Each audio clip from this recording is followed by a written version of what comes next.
இந்த நேரத்தில் எம்இஏட்ட ஒரு இந்திய குடிமகனாக இந்த கச்சத்தீவு சம்பந்தப்பட்ட டாக்குமெண்ட், குறிப்பாக 1968 இந்தியாவுடைய பிரதம மந்திரியாக இருந்த இந்திரா காந்தி அம்மையார் அவர்களும் இலங்கையில அவருடைய கவுண்டர் பேட்டாக இருந்த சென்னநாயக்க அவர்களும் ஒரு சீக்கிரட் டீல் அப்பவே போட்டுட்டாங்க, கச்சத்தீவை தாரை வார்க்க வேண்டும் என்று ஒரு சீக்கிரட் டீல் அப்பவே போட்டுட்டாங்க அப்படின்னு பாராளுமன்றத்தில் இதை பத்தி அதிகமா பேசப்பட்டது. அதனால் அது சம்பந்தமாக 1968 மினிஸ்ட்ரி ஆஃப் எக்ஸ்டர்னல் அஃபேர்ஸ், வெளியுறவுத்துறை அமைச்சகம் சம்பந்தமாக வைத்திருக்கக்கூடிய டாக்குமெண்ட் என்ன இருக்கு. அதன் பிறகு 1974 கச்சத்தீவு தாரை வார்க்கப்பட்டது. அது சம்பந்தமான டாக்குமெண்ட் என்ன இருக்கு அப்படின்னு சொல்லிட்டு அந்த மொத்த டாக்குமெண்ட்டையும் கேட்கும் பொழுது மினிஸ்ட்ரி ஆஃப் எம்இஏ எக்ஸ்டர்னல் அஃபேர்ஸ்ல இருந்து இந்த டாக்குமெண்ட் நமக்கு கொடுக்கப்பட்டது. குறிப்பாக 2 முக்கியமான, இதுவரை பொதுவெளியில் இல்லாத அந்த 2 டாக்குமெண்ட்டை கொடுத்தாங்க. 1968 meeting of the informal consultative committee, அதன் பிறகு ஃபாரின் செக்ரட்டரியும் நம்முடைய முதலமைச்சர் திரு கருணாநிதி அவர்களும் 1974 கச்சத்தீவை பத்தி என்ன பேசினாங்க, இந்த 2 விஷயங்களும் கூட டாக்குமெண்டா கொடுத்தாங்க. இதை எந்த ஒரு இந்திய குடிமகன் படித்தாலும் கூட ரத்தம் கொதிக்கும். அந்த அளவுக்கு கச்சத்தீவை பொறுத்தவரை காங்கிரஸ் கட்சி அப்ப பல சதி வேலைகளை செய்து கச்சத்தீவை தாரை வார்த்திருக்கின்றார்கள். குறிப்பாக இந்த டாக்குமெண்டேஷன்ல ஆரம்ப காலத்துல படிச்சீங்கன்னா 1968 மீட்டிங் ஆஃப் இன்ஃபார்மல் கன்சல்டேட்டிவ் கமிட்டியில கச்சத்தீவினுடைய ஸ்டேட்டட் பொசிஷன், எதற்காக கச்சத்தீவு, என்ன பிரச்சனைகள் இருக்கு, இந்தியாவுக்கும் இலங்கைக்கும் இருக்கக்கூடிய கச்சத்தீவின் மீது இருக்கக்கூடிய பார்வை என்ன. நமக்கு தெரியும், கச்சத்தீவு நம்முடைய இந்திய கடற்பகுதியில் இருந்து சில கிலோமீட்டர் தூரத்தில் இருக்கக்கூடிய ஒரு தீவு, ஆள் நடமாட்டம் இல்லாத பகுதி. அப்பவே ஒரே ஒரு சர்ச் மட்டும்தான் கச்சத்தீவுல இருக்கும். 2 நாடுகளுக்கும் அது ஒரு முக்கியத்துவம் வாய்ந்த ஒரு தீவாக கருதப்பட்டது. குறிப்பாக இந்தியாவை பொறுத்தவரை கச்சத்தீவு என்பது நமக்கு ரொம்ப முக்கியம். காரணம், ஒரு நாட்டினுடைய எல்லை பரப்பை தீர்மானிக்கக்கூடிய ஒரு தீவு. அந்த தீவை கொடுத்துட்டீங்கன்னா நம்முடைய எல்லை பரப்பை நாமளே சுருக்கிக் கொள்கின்றோம். அதெல்லாம் தாண்டி சகோதர சகோதரர், மிக முக்கியமானது நம்முடைய தமிழகத்தினுடைய முதலமைச்சர் அப்ப கலைஞர் கருணாநிதி அவர்கள் கச்சத்தீவுக்கு செய்த துரோகம். இதை இன்னைக்கு நான் பேச விரும்பலீங்க, ஏன்னா அந்த ஃபைல் நோட்ஸ் கையில் இருக்கு. ஏன்னா இன்னைக்கு தான் முதல் பகுதி ரிலீஸ் ஆயிருக்கு. இன்னைக்கு முதல் பகுதி டைம்ஸ் ஆஃப் இந்தியா பத்திரிகையில தேசிய செய்தியாக முதல் பக்கத்தில் ரிலீஸ் ஆயிருக்கு இந்த ஆர்டிஐ. நாளை 2வது பகுதி ரிலீஸ் ஆன உடனே கலைஞர் கருணாநிதி அவர்கள் என்ன சொன்னாங்க, கலைஞர் கருணாநிதி அவர்களை பார்ப்பதற்கு வெளியுறவுத்துறை செயலாளர் வந்த பொழுது என்ன டிஸ்கஷன் நடந்துச்சு, கருணாநிதி அவருடைய வார்த்தை ஃபைல் நோட்டிங்ல என்னவா பதிவு பண்ணிருக்காங்க எம்இஏ அப்படிங்கறத நிச்சயமாக நாளை நாம் பேசுவோம். ஆனா இன்னைக்கு நாம் சொல்ல விரும்புவது, இந்த நாட்டினுடைய இறையாண்மையை, இந்த நாட்டினுடைய எல்லையை சுருக்கியது காங்கிரஸ். கச்சத்தீவை கொடுத்ததுக்கு அப்புறம் எல்லை சுருங்கிருச்சு. அதுவும் நேரு அவர்கள் தொடர்ச்சியாக கச்சத்தீவு ஒரு சின்ன ஐலண்டு, ஒரு குட்டி தீவு, அதன் மீது எனக்கு எந்தவித மரியாதையும் இல்லைங்கிறான். ஆனா நம்முடைய ஜாயிண்ட் செக்ரட்டரி கிருஷ்ணராவ் அவர்களாக இருக்கட்டும், அட்டார்னி ஜெனரல் செட்டில்வாட் அவர்களாக இருக்கட்டும், இதை போராடி இந்தியா பெற வேண்டும் என்று இருக்கின்றார். 1875 1948 வரை ஒரு பிரச்சனை இல்லாம கச்சத்தீவு இருந்துச்சு. இதை பிரதமர் அவர்கள் சமீபத்துல நாகர்கோயில்ல பேசும்பொழுது இதை பற்றி ஒரு சின்ன குறிப்பு சொல்லியிருந்தாங்க. நாட்டு மக்களுக்கு கச்சத்தீவை யார் தாரை வார்த்தார்கள் என்று தெரியும் பொழுது, இத்தனை நம்முடைய ஆயிரக்கணக்கான மீனவ சொந்தங்களுக்கு தினமும் கூட அந்த ஆழ்கடல்ல கச்சத்தீவு பகுதியில பிரச்சனை ஏற்படுத்துவதற்கு யார் காரணம் என்று தெரியும் பொழுது நாட்டினுடைய மக்கள் மன்னிக்க மாட்டார்கள் என்று பாரத பிரதமர் அவர்கள் நாகர்கோவில்ல நம்முடைய கட்சியினுடைய மீட்டிங்ல சொல்லிட்டு போனாங்க. திடீரென்று என்ன காந்தி இறந்து விட்டாரா? என் தம்பி கிஷோர் சாமி தான் போட்டிருக்காங்க சுட்டி செய்தியில, மோடி திடீரென்று கச்சத்தீவை பற்றி பேசுவது என்ன காந்தி இறந்து விட்டாரா என்று கேட்பது போல் இருக்கிறது என்று. அன்பு தமிழ் சொந்தங்களே, என் அருமை உடன் பிறந்தார்களே, ஆழ்ந்து சிந்தியுங்கள். இப்போதான் கனவிலிருந்து விழித்திருக்கிறார்கள். 1974 பொந்தம் போட்டு 76 கொடுக்கப்பட்ட கச்சத்தீவு இப்போதுதான் அவர்கள் எப்படி ஆட்சியை போட்டு தம்பி அண்ணாமலை அவர்கள் எடுத்து கொடுத்தாராம். இவர் இவ்வளவு நாள் எங்கே போய் படுத்தாராம்? பதில் இல்லை. இப்ப நம்ம என்ன கேட்கிறோம், இந்த ஆர்டிஐ போட்டார்ல ஐயா, அதே மாதிரி கச்சத்தீவுக்கு ஒரு ஆர்டிஐ போட்டு தம்பி அண்ணாமலை எடுத்தர சொல்லுங்க. மேகதாது அணைக்கு ஒரு ஆர்டிஐ போட்டு எடுத்தர சொல்லுங்க. ஈழ படுகொலைக்கு ஒரு ஆர்டிஐ போட்டு எடுக்க சொல்லுங்க. அப்படியே ஐயா குஜராத் கலவரத்தில் ஒரு ஆர்டிஐ, மணிப்பூர் கலவரத்துக்கு ஒரு ஆர்டிஐ போட்டு எடுத்தர சொல்லுங்க. அவர் சொல்றாரு, ஐயா இந்த கச்சத்தீவை இப்படி பன்னீர்ஷு காங்கிரஸ் பார்த்து ஒவ்வொரு இந்தியனும் கொதித்து போயிருக்கிறான். கட்டாயமா கொதிப்பான்ல. இப்படிப்பட்ட ஒரு கூட்டத்துக்கிட்ட நாடு மக்களும் சிக்கிக்கிட்டமே நினைத்து ஒவ்வொரு இந்தியனும் கொதித்து போயிருக்கிறான். எப்படி இருக்கு? நாங்களும் தான் கொதித்து போயிருக்கிறோம். குஜராத் கலவரத்தையும் மணிப்பூர் கலவரத்தையும் நானும் என் தம்பிகளும் ஆட்சியை போட்டு எடுத்து பார்த்தோம். உண்மையிலேயே ஒவ்வொரு தமிழ் மகனும் கொதித்து போயிருக்கிறோம். உங்களை துரத்தி இந்த தேர்தலிலே விரட்டுவது என்று.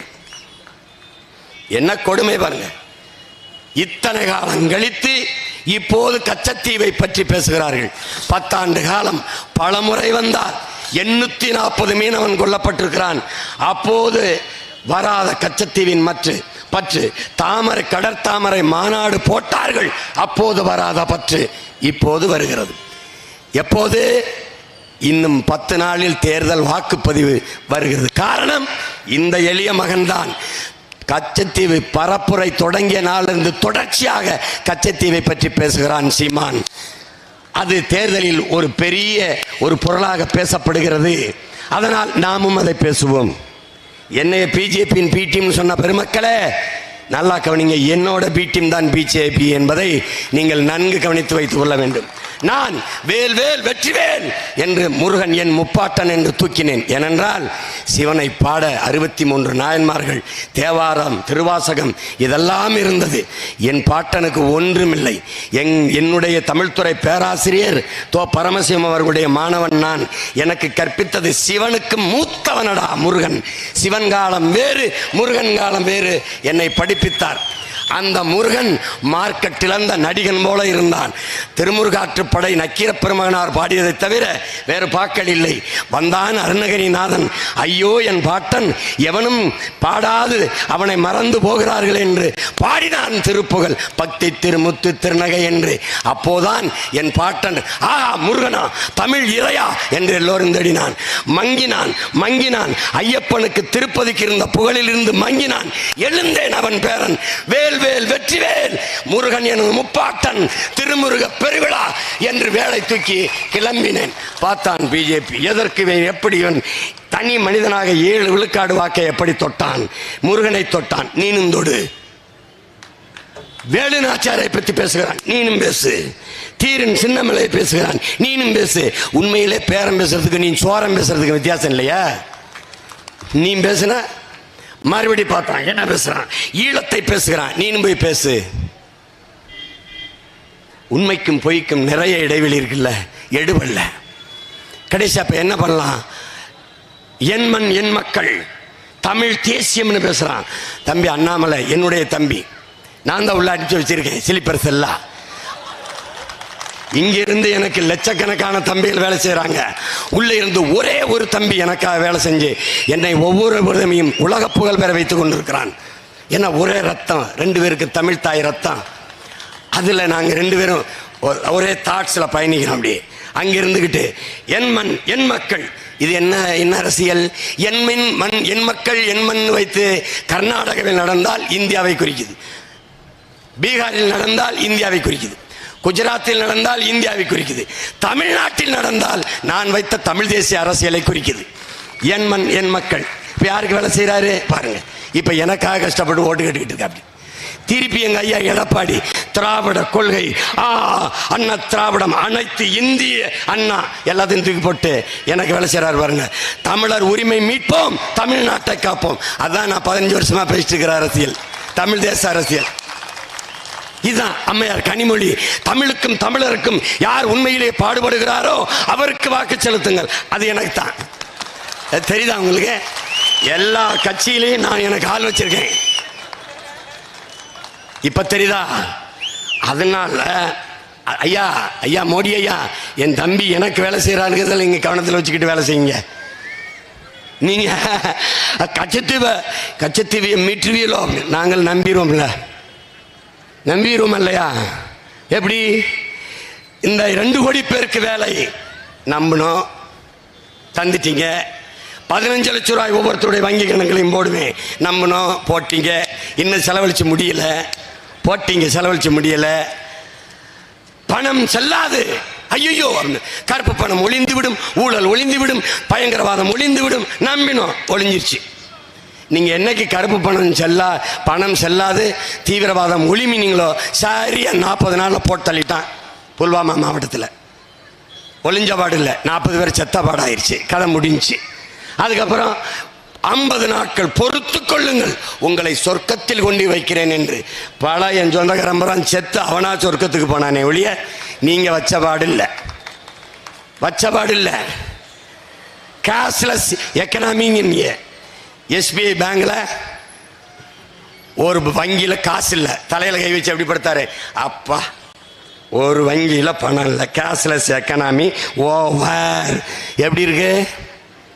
இதான் இவர். இத்தனையும் நம்ப வைத்தீர்கள், விகாஸ் என்றீர்கள், வளர்ச்சி என்றீர்கள், நம்பிடும். வளரும் நாடு பட்டியலே இந்தியா இல்லை. டெவலப் என்றீங்க, பறக்க ஒரு ஃபிளைட் இல்லை, ஒண்ணுமே கிடையாது. டெவலப் நீங்க கத்தும் போது நாங்க எந்திரிச்சிருக்கணும். எப்படி, எதுக்குடா இவர் இவ்வளவு அக்கறை கத்துறாரு அப்படின்னு. நல்ல காலம் பிறக்குது குடுகுடுப்பக்காரன் அடிக்கிறது நம்ம போடுற அரிசி மிளகா நம்ம கொடுக்குற காசுக்கு தான் அடிப்பான். அதை கொடுத்து அனுப்பி இருந்திருக்கணும். நம்ம விட்டதை பார்ப்பு வச்சு இவர் என்ன பண்ணிட்டாரு, வளருதுன்னு உண்மையிலே வளருது. அம்பானி குடும்பமோ அதானி குடும்பமோ நாம இப்படியே தெருவெழுதிக்கிறோம். இதான் இவர். இத்தனையும் நம்பி ஏமாந்தது போல கச்சத்தீவை நீங்கள் மீட்பீர்கள் என்று நாங்கள் நம்பிட்டோம். ஐயா உங்களுக்கு தெரியுமா ஐயா, நீங்க ஆட்சியில் இருக்கும்போது அம்மையார் ஜெயலலிதா இருக்கும்போது ஒரு வழக்கு போட்டார்கள், கச்சத்தீவை மீட்கணும்னு. காங்கிரஸ் வழக்கு போட்டார்கள். அப்போது காங்கிரஸ் என்ன பதில் மணி தாக்கல் செய்தது? என் அன்பு தம்பி தங்கைகளே, கச்சத்தீவை கொடுத்ததுதான், திருப்பி எடுக்க வேண்டும் என்ற பேச்சுக்கே இடமில்லை. இது காங்கிரஸ். ஐயா மோடி தான் பிரதமர், அம்மையார் ஜெயலலிதா வழக்கு, திருப்பி பதில் மனு. இதே ஐயாவுடைய அரசு இங்க மதுரை நீதிமன்றத்தில் அவர் ஆட்சி காலங்களில் ஒரு பொதுநலவாதி போட்டது. எப்படி தெரியுங்களா? கச்சத்தீவை திருப்பி எடுக்க வேண்டும் என்ற பேச்சுக்கே இடமில்லை, கொடுத்ததான். சேம் பிளட், ஒரு மாறுதலும் இல்லை. இப்ப திடீர்னு என்ன கச்சத்தீவை காணாமா? என் பங்காளி வடிவேல் சொல்வான்ல, இங்க இருந்த கிணற காணாம். ஐயா கிணற காணாமாங்கிற மாதிரி கச்சத்தீவை காணாமா? எப்படி? இதனால்தான் சொல்கிறேன் என் உடன் பிறந்தவர்களே, விழித்துக் கொள்ளுங்கள். அத்தனையும் ஏமாற்று வெற்று வார்த்தைகள். வாயிலே தேனே ஊத்தினால் நீங்கள் சாப்பிடலாம், இவர்கள் காதுகளில் ஊத்துவார்கள். கவனமாக இருங்கள், நல்லா தெரிஞ்சுக்கிறீங்க. இந்திய கட்சிகள் Congress, Bharatiya Janata party between change, no policy change. நல்லா விவரமா புரிஞ்சுக்கணும். இவர்களுக்குள் எந்த கொள்கை மாற்றம் கிடையாது. இவர்கள் எந்த தேசிய நிலத்திற்கும் உள்நுழைய விடக்கூடாது. நம்ம பாட்டன் தீரன் சின்னமலை, அவன் வரலாற்றை தெரிஞ்சுக்க. இந்த பார், தமிழர்கள் தான் திப்பு சுல்தான், ஹைதர் அலி